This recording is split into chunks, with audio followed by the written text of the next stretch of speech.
Oh, Cappy.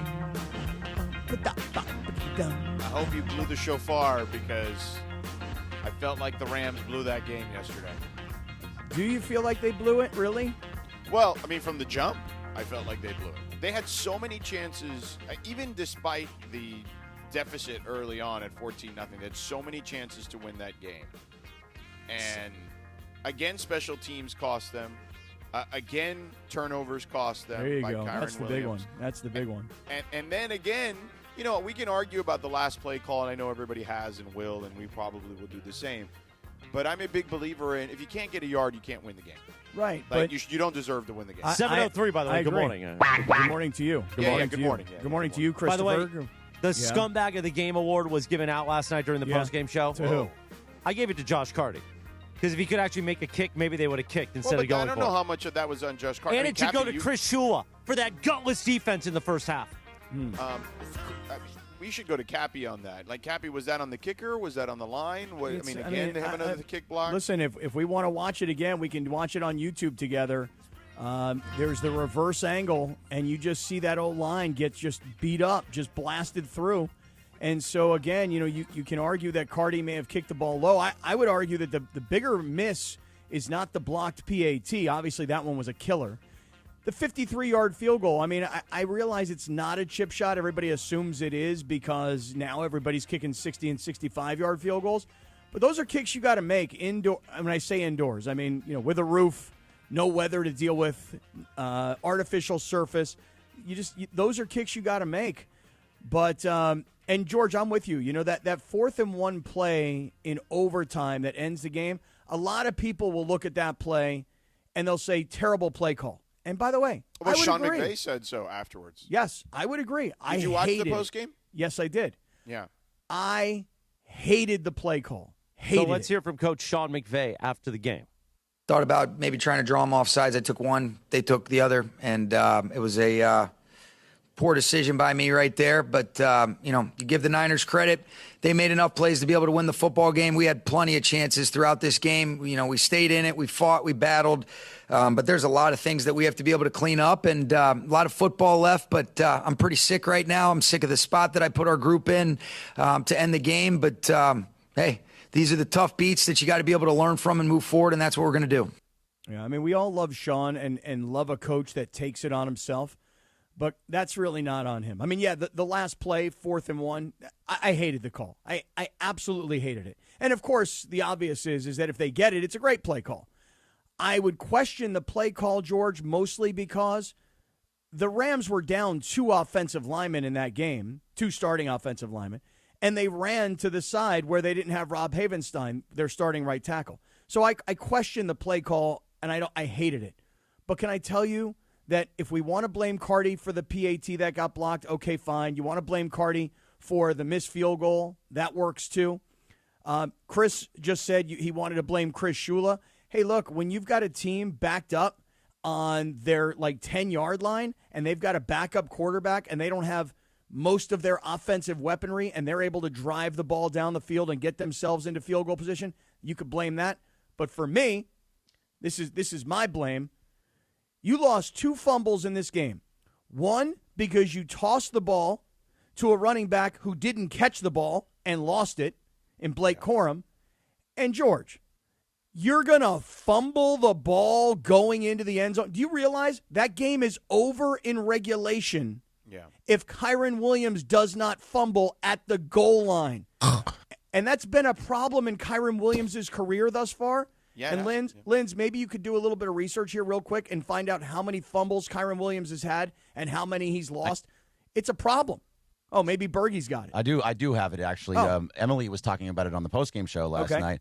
Since 2023, he has the most in the NFL with 7. 7 lost fumbles, 10 total fumbles. Well, he should have won Scumbag of the Game, frankly. Yeah, but I didn't want to give it to Kyren because he's a nice guy. No, he is a nice guy. I want to hear the highlight. The Westwood 1 highlight was really good last night. Just for clarity, hold on before you get to Westwood 1. He had 2 in 2023, 3 last year, and 2 already this season. Yeah. Just gutless. Let's hear the play-by-play from Westwood 1 last night. On 1st and goal, handoff Williams, jump cut to the right, diving for the goal line. Did the ball come out?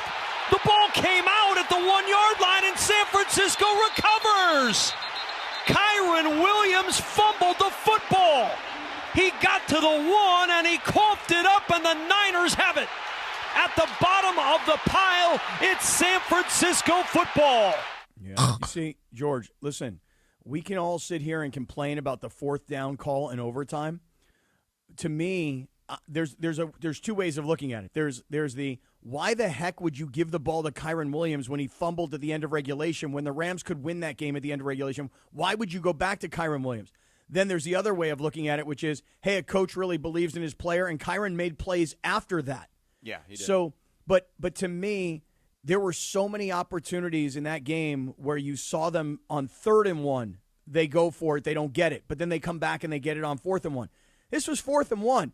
In my opinion, you have to give the ball to your best player, and your two best players really are Stafford and Puka. Get the ball to Puka. There was even a 4th and 1 with like 8 minutes to go, and they ran a slant pattern to Kyren where Devontae Adams had a screen on the defensive back, and they picked it up for a long gain. I just could keep going on and on and on. To me, there are a lot of things to blame. Kyren Williams fumbling the ball at the goal line is number one for me. Yeah, I would agree with you, Cappy. And Kyren Williams' 7 fumbles, to Greg's point, are the most among running backs in that 2+ years span. Yeah. And, you saw, I don't know if you saw, I text during the game, I said, just put in Jarquez Hunter. And I know he's a rookie, but at one point, Kyren Williams was that guy where we were like, oh, man, who's this guy? You know what I'm saying? Like, you drafted Jarquez Hunter. Jarquez Hunter is not a kid who fumbles very much, at least in college he didn't. And even though they are similar in stature, he plays bigger. He plays stronger. He hits the hole with more force. And I'm telling you, like, he averaged 6.5 yards, nearly 6.5 yards a carry in the SEC. Like, that's not a small accomplishment, is what I would say. Has he honestly, because I don't even know. I don't think he's gotten a carry in the Was he active last night? Was he dressed last night? I have to check. Yeah, me too. But I just think he's probably not, is my guess. Yeah, but so what listen, I'm saying is you have to start considering activating him. I know, but George, they gave Kyren Williams a new contract. I don't care. This isn't about that anymore. Like, you need to win. You need to not lose games because of turnovers. Yeah, I hear where you're coming from, and I know that we're playing some videos from this kid when he was at Auburn, and we did watch him during the preseason and during training camp, and he looked really good. But, again, Blake Corum fumbled a ball that hit him right in the hands. It was a pitch to him. He should have caught that ball. But I'm not big on Blake Corum to begin with. Like, it's just he's not someone that I trust. I mean, I they like didn't it, trust him Sedano. last year. Cappy, don't take the company line today. We're upset. What is Put the company in somebody line? that, can hold on to the football. So what is the company line? The company line is you're trying to defend the Rams. No, I'm not trying to defend the Rams. And this Kyren Williams contract, he drops the ball. Hey, listen. And by the way, let's get back to Chris Shula. Had you ever heard Kendrick Bourne's name before last night? Well, I had, actually. Yeah, I had not heard of him. Yeah, he was in New I had England not. for a while. Guess what? Yeah, 142 He was yards. with the Patriots for a while. Yeah. Guess what? Nobody thought of Kendrick Bourne before last night. No, Ball but, knowers. But, hey, you're making an interesting point, though, Chris. Chris Whether you Shula, know it or not. how do you give up 2 touchdowns out of the gate and expect to win the game? Well, in the first quarter. Wait a second. Here's another question. How is it that a backup quarterback like Mac Jones has really none of the frontline weapons? You don't have George Kittle. You don't have Juwan Jennings. You don't have Ricky Pearsall. You don't have a lot of the guys that the Niners came into the season expecting to be their playmakers. Really, they're the one healthy, productive guy going into this game was McCaffrey. How is it that a backup quarterback, as beat up as Mac Jones was, I can tell you why he had success because of Kendrick Bourne. Because you know that when Mac Jones was with the Patriots, he made the Pro Bowl one year. Now, granted, he made it as like a backup guy because somebody bowed out, but still made the Pro Bowl. Yep. Kendrick Bourne was one of his main targets in New England, so they had a level of chemistry, and now they've had a whole offseason or whatever it is or they've had some limited time rather with the Niners together. So he has chemistry with him. And there was familiarity. This game last night that Mac Jones played and the fact that Mac Jones has 4 wins for the Niners so far this year, let me just take a swipe at Bill Belichick, just a side swipe here for a second. Bill Belichick drafted that kid, and Bill Belichick couldn't do anything with that kid it goes back to my entire thing about Tom Brady was the reason they won all those Super Bowls, not Bill Belichick. Because when you take a Mac Jones and you give him to that 49ers coaching staff. You will find any way to weave in Tom Brady, I swear. Yeah, you'll get any way to get away from the Rams. It's a swipe at Belichick.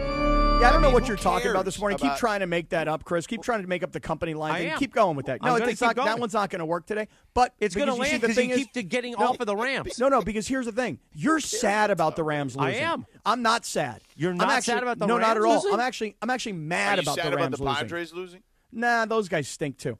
But real fast, to Chris's point about Chris Shula, Mac Jones had so much time back there.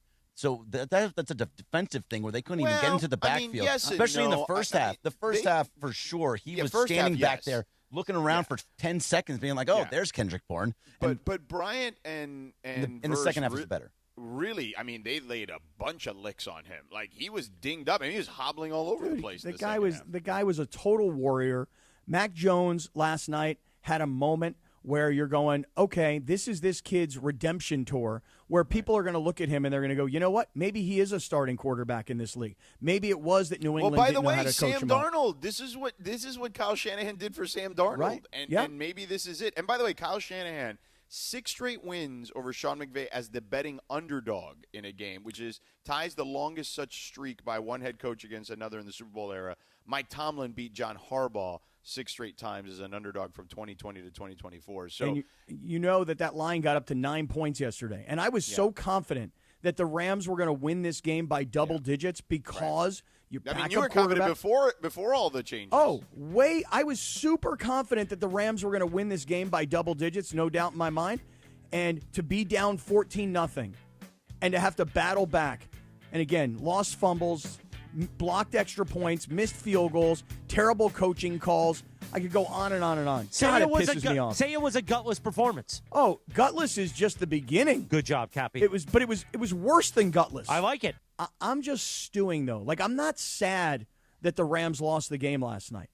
I'm freaking pissed. I'm annoyed. That the Rams lost. That game. And by the way, again, Sean was sick. You could see it after the game. But it's his fault. But you know what? If he's sick, he said it was his fault. Didn't you hear him? I did. But the only thing that I could say that was Sean McVay's, like, where I can tangibly say that's your fault, was that call on 4th and 1. I know. But what I'm saying is, previous to that, there are so many reasons the Rams lost that game. But what I can't, this is what's bothering me, this is what's pissing me off, is that you go into this game and you're facing a wounded animal. This is a division game. And again, I say theoretically at home. At least you're playing and you have your own locker room, you know? They should have killed the Niners last night. Yeah. And the Niners came in. They were well coached, obviously. They were well prepared. And those guys played with a lot of heart last night. I will say this. The Rams, to their credit, I'll give them credit, the Rams battled back, and the Rams had a chance to win. And, George, let me tell you something. Had the Rams won the game, I'd have come on the air today just like I did last week when they beat the Colts and said they were very, very lucky to win that game. Mm-hmm. Well, but they're in a situation they didn't deserve it. Now. Yeah, you're right. They did not deserve it. That was the immediate reaction I had, and they would say that too probably. Here's the thing, Cappy. What I would say to you is this, is that this team has now put themselves in a bind because they are 0-1 in the division. They've lost a head-to-head game against San Francisco, who everyone seems to think is the team that they would have to dethrone to win the division. And by the way, the Seahawks are not going anywhere, it seems like, either. So I wouldn't discount them by any stretch of the imagination. But the Niners now are 3-0 in the division. And I know we spent a lot of time talking about the Chargers 3-0 in the division, and you kind of summarily dismissed that. But I would imagine you will not summarily dismiss the Niners in that position. I did not summarily dismiss the Chargers. All I did was say, just wait, it's coming. And then, of course, last week at the Giants against a rookie quarterback, a winless team. Right. Winning the division games that the Chargers started off 3-0, I accept and acknowledge and get how big that is. Same goes for the Niners. This is why I'm so pissed today about the Rams losing this game. You now will have to go play them in San Francisco later in the season, and guess what they're going to be, George, when you get to play them later in the season? They're going to be a completely different team. Yeah. Because they're going to get a lot of bodies back. Do you realize that last night, this is another thing that pisses me off. You realize that last night, the Niners come in, obviously Nick Bosa's out for the season. They had another defensive lineman leave the game with a hand injury, and then they had another defensive lineman leave the game with a lower body injury. You're down like a lot of your defensive line, and you can't pick up 1 yard? And what really, really just pisses me off is giving the ball to Kyren Williams when the game is on the line, when at the end of regulation, my man fumbles the ball going into the end zone. To me, I don't want to trust Kyren Williams. I'd rather trust Matthew Stafford and Puka Nacua. We need a Cappy pissed off counter today. There's a lot of pissed offness coming from Yes, Cappy. I'm So very let's angry about put it this on the game. screen. You should be angry, but you should also be sad because my 14-3 prediction went up in flames last night. I think you're sad about Well, that. we also told you at 14-3 was a little. Yeah, but I you know. bonded with Les over that. Yeah, I get it, but I mean that wasn't also realistic. It's not dead yet, though. Oh, it's I dead. mean, it's dead. technically it's. By the not way, dead, I'm but- scared that next Sunday Cooper Rush is going to light them up. I mean, if I don't Lamar- think if Cooper Lamar's Rush not is gonna back. like them. Yeah, we would have said that about Mac Jones on Wednesday. Well, Mac Jones at least was a good quarterback for a year. I'm hurting. Maybe I- Mac Jones is better than everyone thought. Well, that's right there. There's another thing I'm pissed off about. There's another thing. That he's good? No, that He was I good against them? No, that I underestimated him. That's what I'm pissed about. It's I underestimated Mac Jones, and that was stupid on me. Seriously, Very Like, stupid. that guy outperformed what anybody, at least I think, what anybody's Well, expectations I wasn't would have been. expecting him to play. I thought it was going to be a dinged up Purdy personally, because of him playing last week. I mean, That guy that's makes what we noise. anticipated. To be honest with you, I don't know. I mean, we talked a lot about Purdy being the guy. With Chris Shula's defense, a dinged up Purdy would have beat him too. You know, it's funny though Nah, you say I don't that, think George. so. I think they got a quarterback controversy. Tease it, Cappy. Tease it, Cappy. I'll Tease just it. say this. I'll say this. No, when I said tease it, just tease it. Tease What do you it. want me to Don't tease? just Tell say us in it. 3 minutes, okay? Oh, Does that work for you? that works just fine. I'm heartbroken. The Sedano and Cap Morning Show, 725. I'm pissed. Good morning. We're back in 3 minutes. Actually, 2.5 minutes. How about that? On a Heine Friday. 2.5 minutes on a Heine Friday from right now. Pros. Yeah, no, absolutely. Meanwhile, we teased something before the break, Cappy. What were you going to get into? Well, the thing is like you can be sad about what happened last night, and you can think, well, how did the Rams possibly lose this game? George, we've already started to document all the different reasons. You know, for me, one of the big ones is, and I think we, and maybe even they, meaning the Rams, may have completely underestimated the 49ers because of the injured players that, they just don't have access to. All these wide receivers and their best tight end and their starting quarterback who they gave like $50 million a year in the offseason. And, I mean, everything said the Rams should win this game. And honestly, because of how hurt San Francisco was, the Rams should have won this game easily on paper. And then the Niners came in. We always know they're well coached.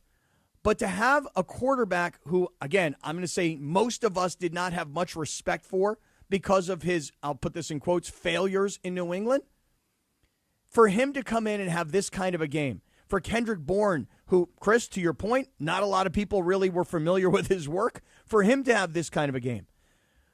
But again, I'll just go back to this. The late, great Marty Schottenheimer would always say, if you lose the turnover battle, 80% of the time you will lose the game, and the Rams lost the turnover battle. And there were two pathetic fumbles in this game. Blake Corum, earlier in the game, Stafford pitches him the ball. He drops it, turnover, lost. And Kyren Williams, they like him. They paid him. They believe in him. But you cannot lose the football going into the end zone at the end of regulation. It's game, set, match. You want to blame Sean McVay for a bad call on 4th and 1? I'm there with it. You want to blame Josh Carty or the offensive line for getting a PAT blocked or missing a 53-yard field goal? I'm here for that too. But the fumbles, particularly at the end of regulation, dude, there's a minute to go. You cannot fumble. The whole team is in your hands. You cannot fumble that football. Would you please work with me right now? Because I'm just going to keep rambling. I mean, no, you're right. I mean, I'm not jumping in only because I agree with you. You can't fumble the football. That is a problem. It's why I've said maybe you have to activate Jarquez Hunter. You have to consider maybe a third running back in the equation here. And I know it's tough if he doesn't play special teams, but maybe he can play special teams. I don't know how it is you have to do that, but this is becoming a real problem with Kyren Williams because, again, he prior to this season in the last 2, he had 5.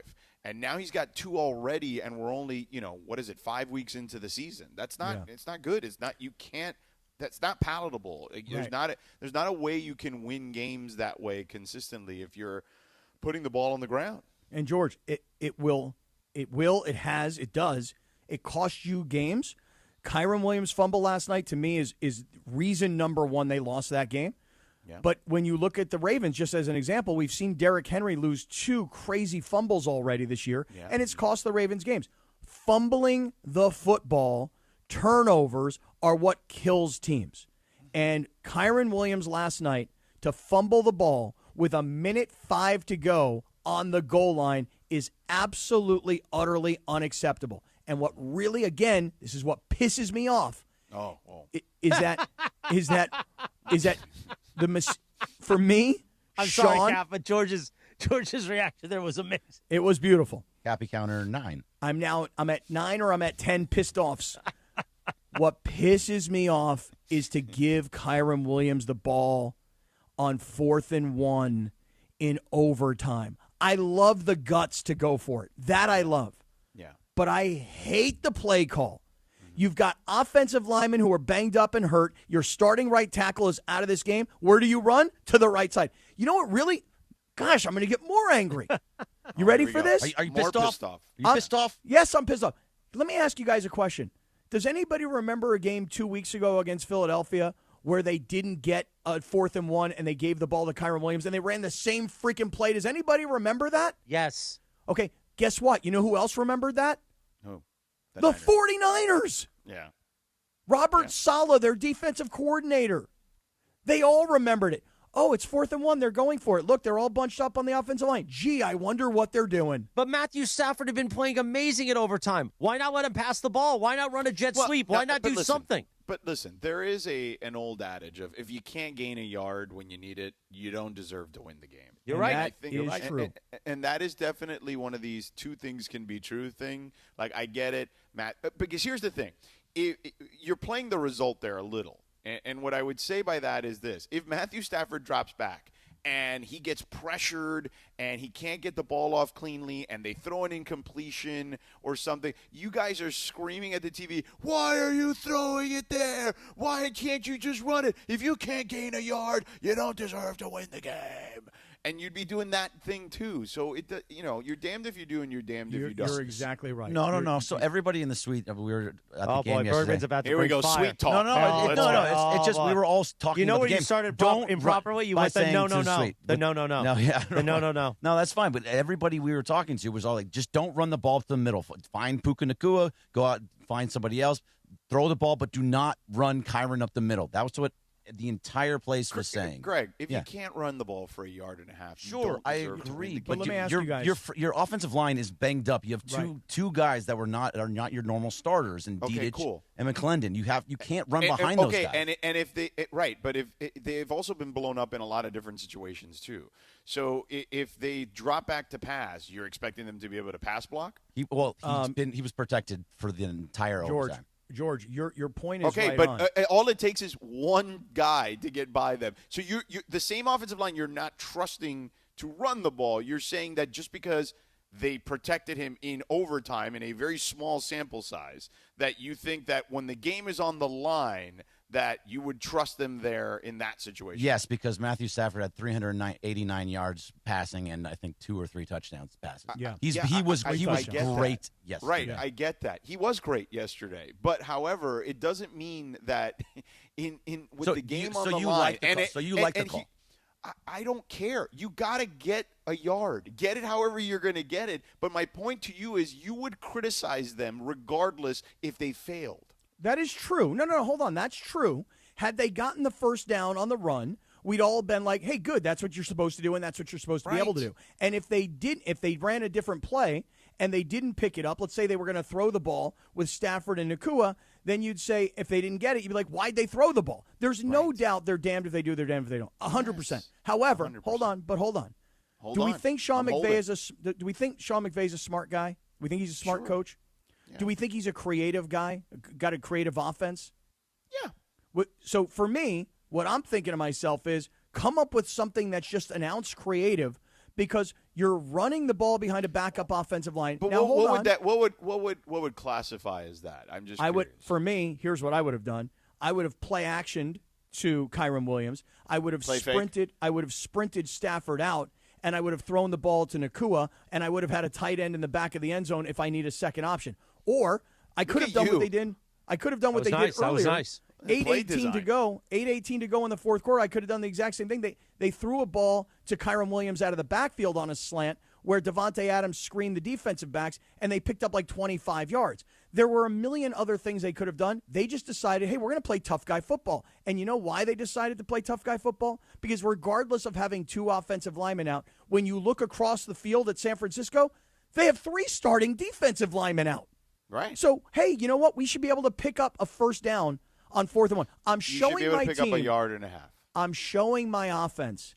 I'm confident in you guys. I believe the game is on the line. It's like when this is what Chris would say, that we believed in you, Cappy. Thank you. It's true.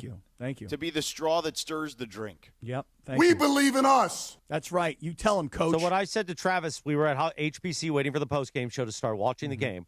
Yeah. I said, just go for it. Go for the touchdown. Yep. They're not expecting that. And he said, but if they don't make it, we're going to be all over them. Well, it happened anyway. He fumbled. Yep. Or excuse me, no, he didn't fumble. He got stopped. And by the way, I want to hear, we played the Westwood One highlight. Let's listen to JB Long on the call. It's a minute 10, but I think it's going to be a minute 10 of goodness. Last night, right here on ESPN LA. Kyren Williams is the tailback. They trust him with the handoff. He waits for a crease, drives down the hash marks, and he is stopped. Stopped and fumbled. The Niners say they have it. San Francisco is this is the fumble. That's on me. That's all right. We're showing that on YouTube. At the 1 yard line, did Kyren cough it up? 49er football. No way. I'm afraid to say yes way. That's punched out. 1:02 left. 3 timeouts. Alfred Collins forces a fumble. And if that isn't a quintessential summation of just an abysmal night of self-inflicted mistakes tonight at SoFi Stadium for the Rams, I don't know what is. There's only one way to rescue it, and that's to get a 3-and-out, use your timeouts, and kick a tying field goal. And we don't. By the way, first of all, his vocabulary is fantastic. The usage of summation there could not have been more appropriate. Job. Way to go, JB. mean, what a great job there. Hey, nice job, man. Good vocabulary, bro. Hey, listen, he was right, though. In the moment, he's exactly right. You've got 3 timeouts. There's a minute and change to go. You've got the Niners backed up on their 2-yard line or their goal line, essentially. Backing them up. And it wasn't just JB on the radio last night. I will give credit to Kirk Herbstreit as well. Yeah. Because he said the exact same thing to Al Michaels. This game is far from over because all you have to do is you've got to force them to punt right now. 3 straight downs. You got to stop them. You got to use your timeouts. You got to force them to punt. You should get good field position. The Rams did get good field position because the punt was returned well into San Francisco territory, but there was a holding penalty. Yes. And so it backed everything up. Right. And Josh Carty, you tell me, did he save his job by kicking the game-tying field goal? Or are the Rams this week going to say, you know what? It's not Carty's fault. Like, I would not have anything. I mean, to me, you've talked about this numerous times. To me, the offensive line is the problem. Oh, again, I would say to Parker and to Anthony in the back, if you guys can find the reverse angle on the blocked PAT, you'll see the left side of the offensive line get blown up again. Crumble. But, I mean, that 53-yarder, that was a killer last night. I don't think he's getting cut, but I would say he saved his ass with that game-tying field goal. Yeah. Good job, Cappy. Sedano, tell us about our friends at Cadillac of Beverly Hills, please. I want people that want to say, you know what, Rams? By the way, I was wearing a Rams chain last night and face tattoos. That's how I got into it. I got in. That's how you're a real fan. That's when you know you're a real fan. I was walking around the suite with our founder, Craig Carbazin, looking at me going, why is this guy got a Rampage face tattoo on his face? Mm-hmm. I didn't care. I was into it, and my heart was broken last night. Yeah. Well, listen, this game, I think, will come back to haunt the Rams. I really honestly do. When you play division games, you got to win at home. And it's amazing that they actually had the opportunity to win, given the hole that they dug themselves early in this game. Like, it just amazes me that Kyren Williams gets the ball, is headed towards the end zone, and the Rams are going to really be very, very lucky to get out of this with a win, and my man fumbles the ball on the goal line. And then the game still wasn't over because there was 1:05 to go, and you still had all 3 timeouts, so you were able to force San Francisco to run, timeout, punt, get a good punt return, then get a penalty, and then still find yourself with an opportunity to tie the game at the end of regulation. They had chance after chance, and had they won last night, it would have been a very lucky win. But the truth of the matter is, I don't care who's playing quarterback, how many guys are injured, 49ers came in last night with all their fans, well coached and playing with a ton of heart, and they deserve to win, and the Rams absolutely deserve to lose that game. And it should piss you off.